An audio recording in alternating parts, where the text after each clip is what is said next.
Hello, this is Matt on the Moon Family Sedan channel. I've got an update for you from attorney James K. Filan, member of the XRP community. I'm sure at this point, many of you are familiar with that name. He's one of the attorneys within our community who is regularly sharing all of the latest legal updates and legal briefs, everything that was filed for nearly 2 years at this point, and endlessly appreciative for that. All of us are. From time to time, he shares his perspective, but he's usually more quiet on that front. When he does share his perspective, though, I pay attention. I pay close attention. And this is probably the most information from his personal perspective he shared in one sitting ever. And he's a treasure trove of information and perspective, highly insightful, and you're going to be very interested in what he had to say. He's talking about the process that Judge TORRES in the SEC v. Ripple case, the process that he anticipates she's going to go through to determine whether the SEC wins or Ripple wins. But before going further, I do want to be clear, I do not have a legal or financial background of any kind. I'm not offering legal or financial advice, and you definitely should not buy or sell anything because of anything I say or write. I'm just an enthusiast who enjoys making YouTube videos about crypto-related topics, but just as a hobby and just for fun. And so here's the headline from the Daily Huddle. Ripple versus SEC. Crypto legal expert breaks down upcoming ruling in XRP lawsuit. A legal expert is weighing in on how the judge and the legal battle between U.S. Securities and Exchange Commission and Ripple Labs will likely proceed. A crypto attorney, James K. Filan, says he expects U.S. District Judge Annalisa Torres to decide which documents to unseal in the case when making a summary judgment, and not before. And here's a quote from attorney James K. Filan. There are 3 big issues outstanding. Number 1, summary judgment motions. Number 2, expert challenges, which are Daubert motions. And so I'll just pause to note, when we're talking about Daubert motions, just be clear, set the table properly here.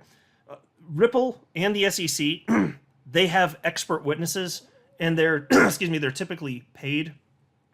And so you may recall that, for instance, the SEC, they paid Patrick Doody. Also, they paid Dr. Albert Metz. And so Dr. Metz, he's the one that said, if not for Ripple, XRP never would have gone above 2 cents, which is outrageous considering that that means that XRP would have been the only cryptocurrency to not hit an all-time high back in either the 2007, late 2017 or early 2018 altcoin run. It would have been the only one to just not participate, so that's bogus nonsense tripe. And then Patrick Doody. Guys, I'm not the one that named him, don't blame me. But Patrick Doody, he, I was going to keep doing that.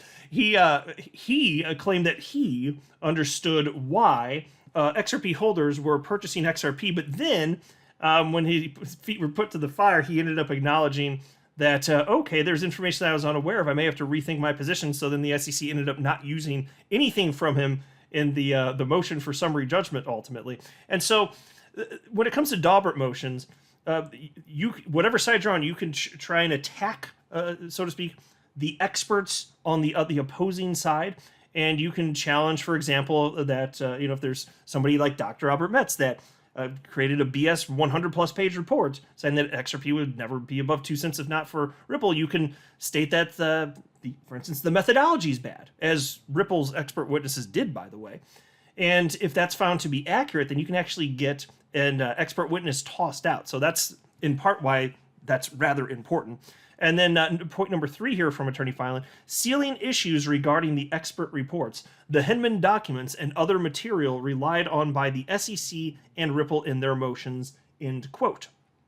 The SEC first sued Ripple in late 2020, arguing that the payments firm sold the crypto asset XRP as an unregistered security.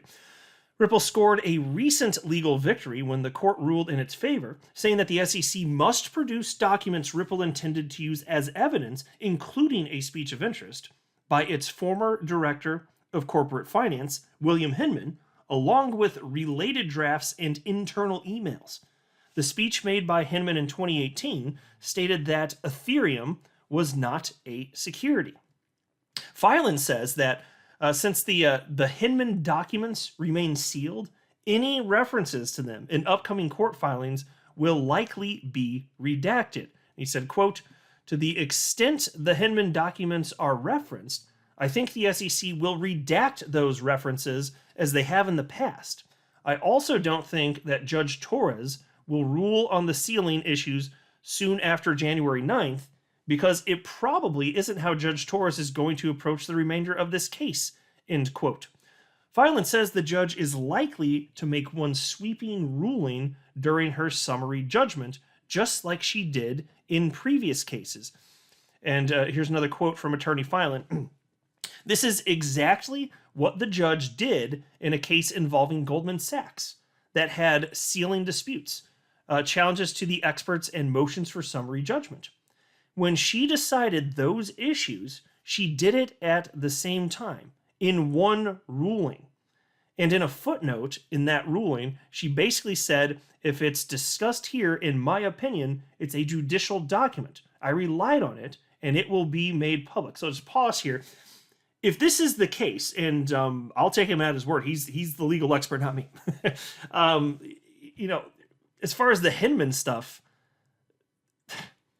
the unfortunate truth then would be that, a decision on that wouldn't be made potentially until, what, as late as June? Because, here's the thing. According to Ripple CEO Brad Garlinghouse, he could see potentially, in a worst-case scenario, this case dragging out to June of next year. But it could come much sooner. I mean, it could come in March. But either way, it looks like we may not end up seeing this in January if this is the way that it goes. There's no guarantee.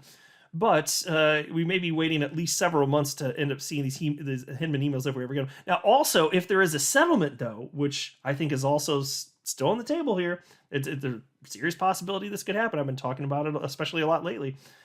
If that happens, one of the requirements could be that Ripple not release the Hinman emails, which would be really unfortunate because Ripple CEO Brad Garlinghouse, as well as Ripple's general counsel Stuart Alderati, stated that it's really bad in terms of how the SEC has been behaving. Brad Garlinghouse said that the information would shock people. He used the word shock. And I'm sure that it's repulsive. So if they want us to not see that, then that's one way to do it, is just settle with Ripple. And then Attorney Filan also said, quote, so I don't think we should expect a separate ruling on the sealing of the expert materials, the Hinman documents, or other material relied on by the parties. I believe that she will decide everything together, and it won't be until she rules on the motions for summary judgment, and it will be in one big written ruling. Well, that day's going to be like Christmas, right? Well, or it could be the opposite of that, whatever that would be, if the ruling goes unfavorably. But if it goes favorably and everything's all at once, wow, look at all of these presents. So we'll just have to sit back and wait and see how it goes. But look, I'm still optimistic. I think that what is right shall be done. And to me, winning is different than what Ripple might call winning. Because if Ripple technically loses, and they have to pay a fine or this or that, as long as XRP has a future in the United States and is not labeled as an actual security, in my opinion, as an XRP holder, having no affiliation with Ripple, that's a win. That would still be a win. I don't want Ripple to get, destroyed as a company. I think that would be repulsive too. But I'm just saying, even if they lose on certain points, so they technically lose the case, it's not a loss for XRP holders if there's a path forward for XRP. So, again, cautiously optimistic. We'll see what happens here.